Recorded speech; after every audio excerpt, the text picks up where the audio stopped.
Guys हमारा एक letter होता है और वो लेटर है हमारा के। अब हम देखते हैं कुछ ऐसे वर्ड्स जिनमें के जो है वो साइलेंट होगा, जैसे कि नो यानी कि जानना। हम इसको क्नो नहीं पढ़ेंगे, हम इसको पढ़ेंगे नो। जैसे कि हमारा नॉलेज हो गया, ये तो पता ही होगा, हम इसको नॉलेज ही बोलते हैं, इसमें के साइलेंट रहता है।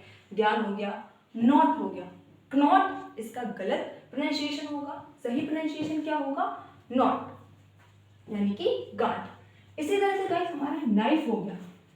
आपने देखा होगा हम नाइफ को नाइफ ही पढ़ते हैं, और कभी कभी हमसे पता है गलती क्या हो जाती है गाइस, कुछ लोग नाइफ को NIF ही लिख देते हैं, वो के लिखते ही नहीं है। लेकिन गाइस ऐसा नहीं होता, जो नाइफ की सही स्पेलिंग होती है वो KNIFE ही होती है। यहाँ पर जो ये जो के है ये हमारा साइलेंट है। नाइफ यानी कि चाकू, नी यानी कि हमारे घुटने, नॉक यानी कि खटखटाना, नाइट यानी कि योद्धा। इन सारे वर्ड्स में जो गाइस के है वो हमारा साइलेंट है।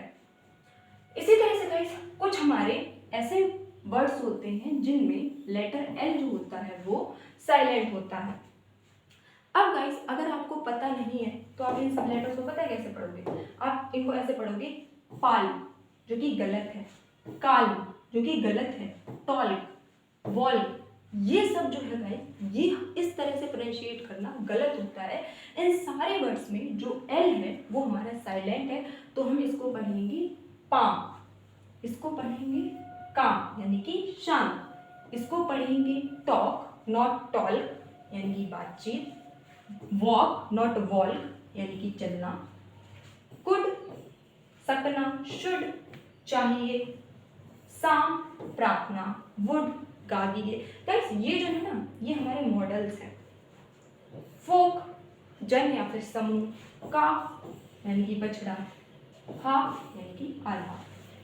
देखिए एक गाइस ये हो गया वर्ड, एक ये हो गया, एक ये हो गया और एक ये हो गया।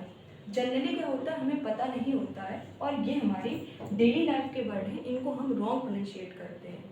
हमें ध्यान रखना चाहिए ये कुछ ऐसे वर्ड हैं जिनमें जो एल है वो साइलेंट होता है, और सही प्रोनाउंसिएशन क्या होगा, वॉक, कॉफ, हाफ, फॉक।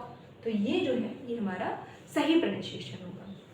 इसी तरह से गाइस कुछ वर्ड्स हमारे ऐसे होते हैं जिनमें जो एल होता है वो साइलेंट होता है। फॉर एग्जाम्पल कॉलम यानी कि पृष्ठ का एक भाग, फॉर एग्जाम्पल ऑटम यानी कि पतझड़, डैम यानी कि शांत देना, कंडेम यानी कि निंदा करना, किसी की बुराई करना, हिम इसका मतलब होता है प्रार्थना या फिर स्रोत। ठीक है, यहाँ पर गाइस जो एन है वो साइलेंट है, इसी वजह से हमने एन को प्रोनाउंशिएट नहीं किया है।